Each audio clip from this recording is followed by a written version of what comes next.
الإسهال بيدمر أي دورة فراخ وبيأثر على الوزن وبيسرق الوزن منك، ومهما تأكلي عمر فراخك ما هتشيل وزن نهائي. بالخلطة اللي هعملها معاكم إن شاء الله هتقضي على جميع أنواع الإسهال بأنواعه، أبيض أخضر بني مائي دموي، إن شاء الله هتقضي عليه تمام.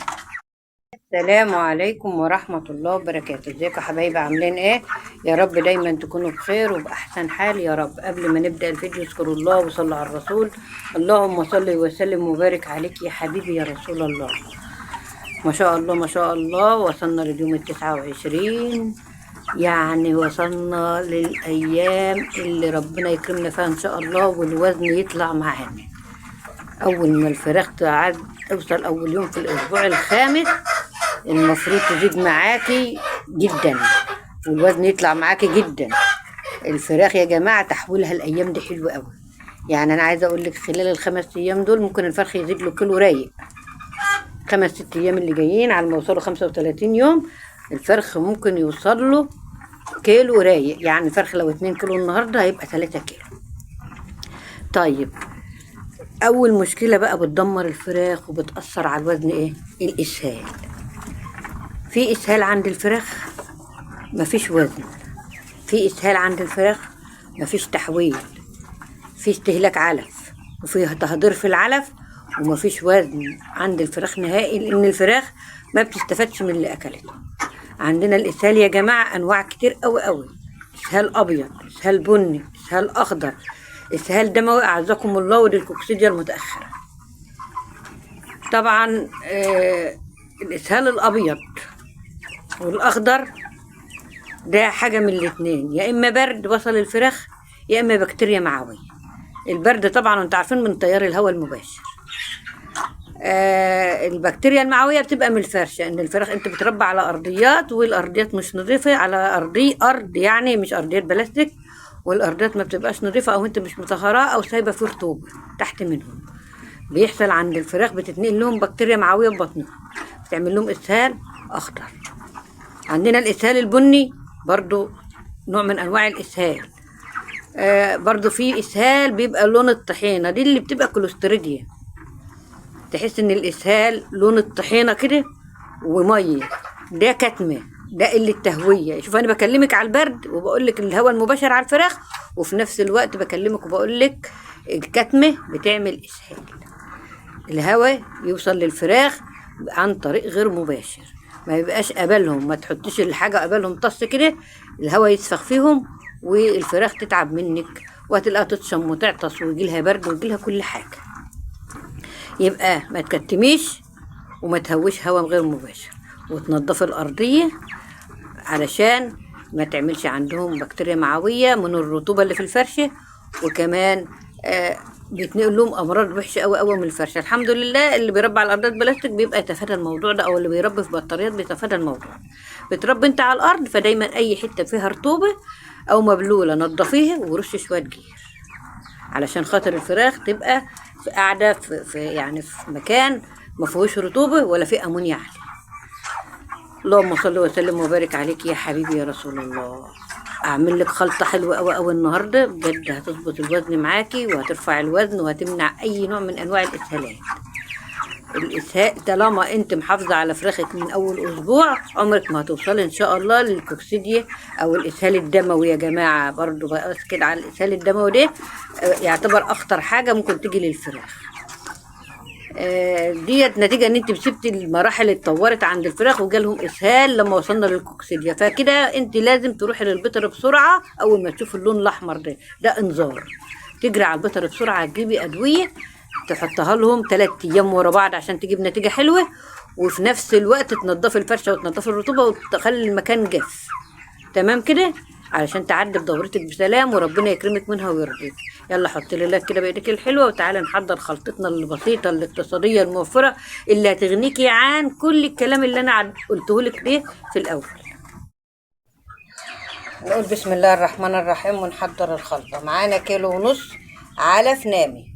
يا جماعه ما تغيروش للناهي وخصوصا في الحر، الناهي هيبقى صعب على الفراخ في الحر، وانت بتربي بيتك مش محتاجه ان انت تعبي الفراخ ميه ولا اي حاجه.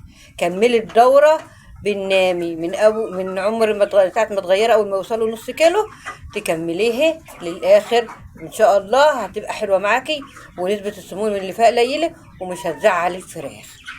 اللهم صل وسلم وبارك عليك يا حبيبي يا رسول الله. ده كيلو ونص علف نامي هننزل عليه بحوالي 150 جرام او تمن كيلو اهوت من كسر الفول. لو ملاحظين انا بقالي كام يوم كل يوم بنزل بشويه زي دول، انا عايزه الوزن يتحرك معايا. دي طبعا بصلايه اهيت خشنه كمان مش ناعمه خلاص ما شاء الله. انا عاوزه الفرخ ياكل حته بحتتها كده، شايفين خشنه ازاي اهي. انا عايزه الفرخ ياكل الحته بحتتها. طب هنعمل ايه بقى كمان؟ انا معايا مكونين اتنين بس اللي هنحطهم على العلف النهارده، هما دول احسن مكونات يا جماعه ممكن تعملوهم للاسهال. معانا اول حاجه الشيح البلدي عند العطار، هتروحي تقولي له انا عايزه ب5 جنيه شيح، هتقضيك الدوره وزياده، ولا تروحي تجيبي علاج للكوكسيديا ولا توجعي قلبك. معلقه محترمه كبيره عشان تبقى تقريبا دي كده ممكن تبقى اخر يوم استخدم في الشيح، لان كل ما الفراخ تكبر وتدخل على الوزن وقربنا نذبح بنقلل حاجتين الحلبة والشيح، بنمنعهم يا جماعة علشان هم دول بيسيبوا ريحة وطعم في الفراخ. يعني قبلها ب5 أيام كده ولا حاجة، فالنهارده 29 يوم، فإن شاء الله هيبقى آخر يوم كده استخدم الشيح، فقلت أحط لهم معلقة حلوة كده محترمة. ومعانا إيه كمان؟ الزعتر، ده بقى أحط منه لآخر الدورة ولا يهمك، معلقة حلوة محترمة برضو من الزعتر ده لآخر الدورة ولا يهمك. اهو برضو من عند العطار ب5 جنيه زعتر يا جماعة هم اهي 5 جنيه زعتر، شايفين قد ايه؟ ودول كنت جايباها ب5 جنيه شيح من عند العطار برضو، انا خدت منه اكتر من مرة اهو. ده تمنهم 10 جنيه.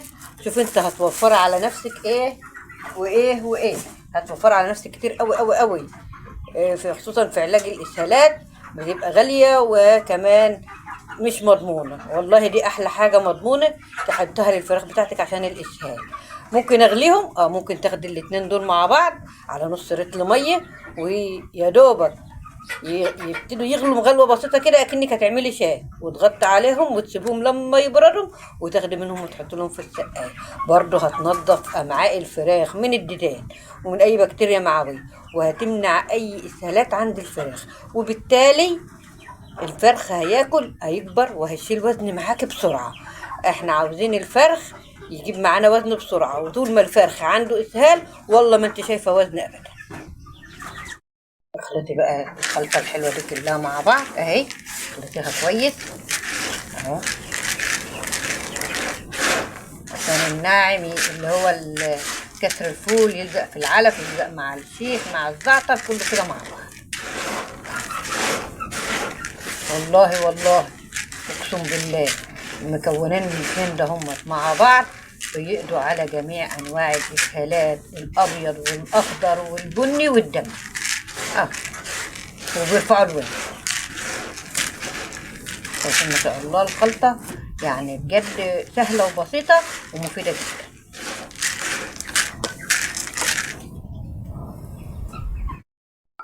ما شاء الله ما شاء الله. انا معوده الفراخ يا جماعه ان انا لما اعمل خلطه بكون مجوعاهم، يعني انا مجوعاهم النهارده ساعتين، مجوعاهم ساعتين، وبعمل الخلطه دي اخر اليوم. كل ما درجه الحراره بترتفع في المكان او في الجو بعمل خلطه البصل بالليل، ما بعملش خلطه البصل بالنهار خالص، طالما في حر يبقى البصل يتعمل بالليل. دي خلطه كده تبات قدامهم يصبح منضفه جميع اي مشاكل في بطن الفراخ، مطهره الامعاء ومنضفه الديدان وعامله كل حاجه. مسافه الليل كده تصبحي الصبح تلاقي فرخك تمام، لو عندها اسهالات هتلاقيها اتقطعت باذن الله. طبعا احنا النهارده 29 يوم، بكره ان شاء الله هيتم شهر، يعني انا كده قدامي حوالي اسبوع ان شاء الله واذبح، وينفع اذبح النهارده وينفع اذبح بكره. بس طبعا انا اديت سقوه الشيح علفة الشيح ديت، فانا مش هينفع اذبح الوقت خالص. انا بقول لو انت حابه تذبحي على العمر ده على عمر شهر يعني، بس لو حطيتي شيح بلاش تذبحي، استني 5 ايام 4 ايام على ما بطن الفراخ تنضف من ريحة الشيح. هنبتدي نوقف الحلبة والشيح يا جماعة.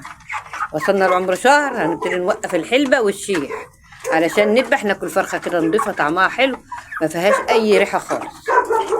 اللهم صل وسلم وبارك عليك يا حبيبي يا رسول الله.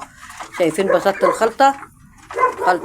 الخلطة بسيطة ومش مكلفة والله، وهتريحك طول الدورة من مشاكل الإسهال. اللهم صل وسلم وبارك عليك يا حبيبي يا رسول الله. الفراخ اللهم بارك يا رب بدأت تنهج معايا، مش من الحر، لأ، الفراخ بدأت تنهج من الوزن. كل ما الوزن يطلع معانا كل ما تلاقي الفرخ بينهج معاكي. ما تقلقيش، لو ساعة تهوية على قد ما تقدري بالنهار برضو، وبالليل يعني حافظة على فراخك شوية من تيار الهواء بالليل متأخر. وما تخافيش من نهجان الفراخ يا جماعة. بالصبح هنحط حاجة من الاتنين، يا عصير برتقان يا عصير كركريه يا عصير ليمون يعني، او في قرص فيتامين سي من عند الصيدلية بشري. المهم كل يوم الصبح ركزي في الأعمار الكبيرة تعملي سقوة للفراخ الصبح.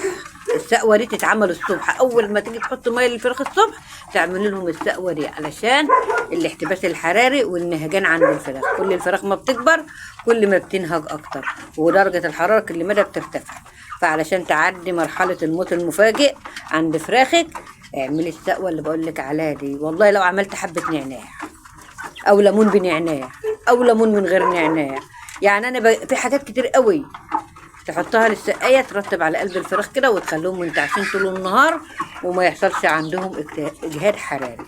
بالحر وقت الحر الجامد نمنع العلف. وقت الحر الجامد نمنع العلف. وقت الحر الجامد عشان تريحي دماغك خالص طفوا النور وسيب الفرخ ينام، سيب الفرخ يرتاح. انا والله سايباهم بره بيجروا طول النهار، طول النهار بيجروا بره في الأرض. وبعد وقت المغرب كده بدخلهم هنا كده وبحط لهم الوجبه بتاعتهم، وبس ما بقفلش عليهم الوقت برضه، بستنى يمكن للساعه 11 بالليل او 12 بالليل ابتدي بقى اقفل عليهم علشان خاطر كده كده بطلع احط لهم ميه واقفل عليهم علشان خاطر الفراخ ما تجيش بالليل وقت الفجريه كده وتاخد دور برد مني. انا بصلبهم بصراحه، عاوزه اعدي الاسبوع ده على خير علشان نكمل الدوره باذن الله تعالى على خير واوزان حلوه ترضي الجميع. يا رب يكون الفيديو نال اعجابكم، والسلام عليكم ورحمه الله وبركاته.